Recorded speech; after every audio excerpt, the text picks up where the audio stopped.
연금 14만엔이지만 고령자 2명 중 1명은 생활고인 절망. 일본 뉴스. 우리나라의 기대 수명은 남녀 평균 83.6세인 장수국가입니다. 우리나라 전체 빈곤율은 15.1%로 2016년 이후 꾸준하게 개선되고 있습니다. 하지만 고령자 빈곤율은 37.6%로 개선이 지지부진한 수준입니다.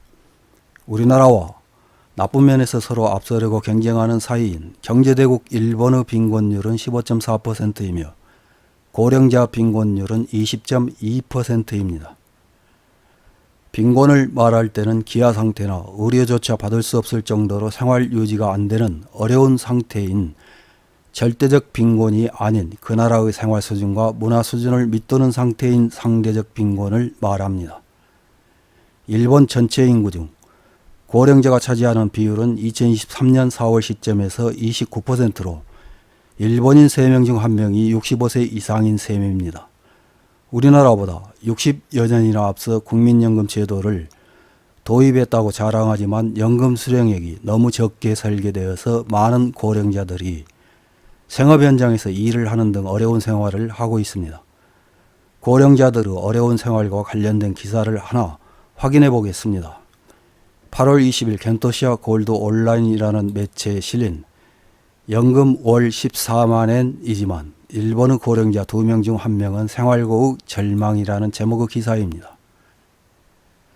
일본의 고령자율은 2023년 4월 시점에서 29%로 일본인 3명 중 1명은 65세 이상인 것입니다. 그런 고령자들이 입을 모아 유유자적한 노후를 보내고 있다고 말한다면 희망이 있겠지만 현실은 꽤 어려운 것 같습니다. 현역 시절 나이와 함께 수입은 늘어나지만 여러모로 지출도 많고 또한 주택 구입으로 부채도 많습니다. 노후를 앞두고 필사적으로 저축에 힘쓰고 연금 생활자가 되고 나서는 결코 많다고는 할 수 없는 연금과 모아둔 예적금으로 근근히 산다는 것이 일본인의 전형적인 패턴입니다. 고령자 세대의 수입에 주목하면 44%가 소득의 전부가 공적연금, 소득의 80 내지 100%와 합하면 60%를 넘어 연금에 의지하는 일본 고령자의 실태가 부각되었습니다. 그렇다면 실제로 어느 정도 연금을 손에 넣고 있느냐 하면 국민연금 수급자의 평균은 월액 56,479엔입니다. 반면에 후생연금 수급자의 평균은 145,665엔입니다. 65세 이상으로 한정하면 남성에서 169,006엔, 여성에서 109,261엔입니다. 금융홍보중앙위원회의 가계의 금융행동에 관한 여론조사에 따르면 미래를 위한 저축에 더해 일상적으로 출금하거나 인출에 대비한 예적금도 없다는 세대는 2인 이상 세대에서 2.6%, 1인 세대에서 4.9%였습니다. 내각부 2022년판 고령사회 백서에 의하면 고령자 세대는 2,500만 세대 정도입니다. 그중 독신 고령자는 670만 명 정도. 상기 조사 결과를 그대로 적용하면 2인 이상의 고령자 세대에서는 57만 세대, 혼자 사는 고령자에서는 33만 명 정도가 예적금도 없고 아슬아슬하게 살고 있다고 생각됩니다. 다음은 후생 노동성 가정생활 실태 및 생활의식에 관한 조사에 나온 고령자의 생활에 대해 알아보겠습니다. 예를 들어 속옷 구입 횟수입니다. 1년에 1, 2회 정도 새 속옷을 사고 있다는 고령자 세대는 64%, 속옷은 거의 구입하지 않는다는 10%입니다. 다음은 먹을 것을 살 수 없었던 경험에 대해 알아보겠습니다. 먹을 것을 살 수 없었던 적이 여러 번 있었다는 고령자 세대는 2%, 가끔 있었다는 7%로 10여 세대 중 1세대 수준입니다. 이를 전술한 고령자 세대수에 적용하면 무려 225만 명의 고령자 세대가 돈이 없어 먹을 것을 살 수 없었던 경험을 하고 있다는 말이 됩니다.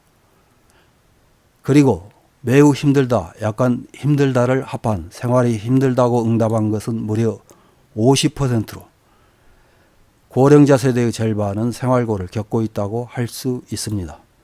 물론 생활고의 느낌은 사람마다 제각각입니다. 다만 일본 고령자의 대부분이 여유가 없는 것은 확실합니다. 넉넉한 노후를 위해서는 자구 노력이 필요하다고 여러 차례 압박을 주고 있는 현역 세대. 유유자적한 노후를 손에 넣는 것은 상당히 높은 허들이라고 할 수 있는 것에 실증이 날지도 모릅니다. 그래도 자구 노력을 계속하지 않으면 노후는 더 힘들어질 것입니다. 이런 기사에 일본 네티즌들은 어떤 반응을 보였는지 댓글 몇 개를 확인해보고 마치겠습니다. 첫 번째 댓글입니다. 외톨이 노인입니다. 지금은 건강하지만 건강수명이 다한 후 죽을 때까지를 생각하면 돈이 없으면 어떻게 되는 것인지 패닉 상태가 됩니다. 이것이 일본에서 태어난 현실입니다. 성실할수록 힘든 인생의 기간이 깁니다. 다음 댓글입니다. 연금생활자는 현실을 살고 있습니다. 65세 이상의 절반 정도, 70세 이상에서도 30% 사람들이 어떤 형태로든 취업하고 있습니다. 일할 수 있는 건강에 감사하지만 언제든지 병이나 부상으로 일하지 못할 수도 있습니다. 연금생활자는 일하며 현실과 싸우고 있습니다. 다음 댓글입니다. 적극적인 안락사의 합법화가 지금이야말로 요구되고 있는 것입니다. 과도한 의료는 건강수명과 생물학적 수명의 격차를 넓혀 불행한 장수를 가져왔을 뿐입니다. 다음 댓글입니다. 지금의 고령자가 연금을 받고 있기 때문에 좋다고 젊은 사람들은 말하지만 현실은 이런 낮은 연금으로 생활하고 있는 상태입니다. 도시의 부유층 노인은 일부뿐입니다. 저축은 젊을 때부터 모아둡시다. 다음 댓글입니다.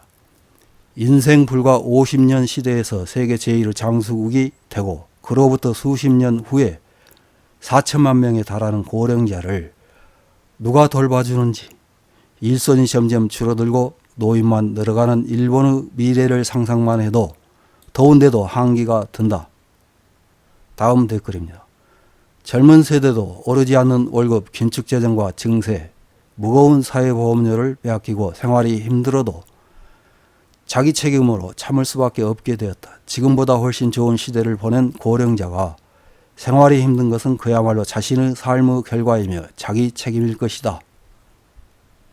이상입니다.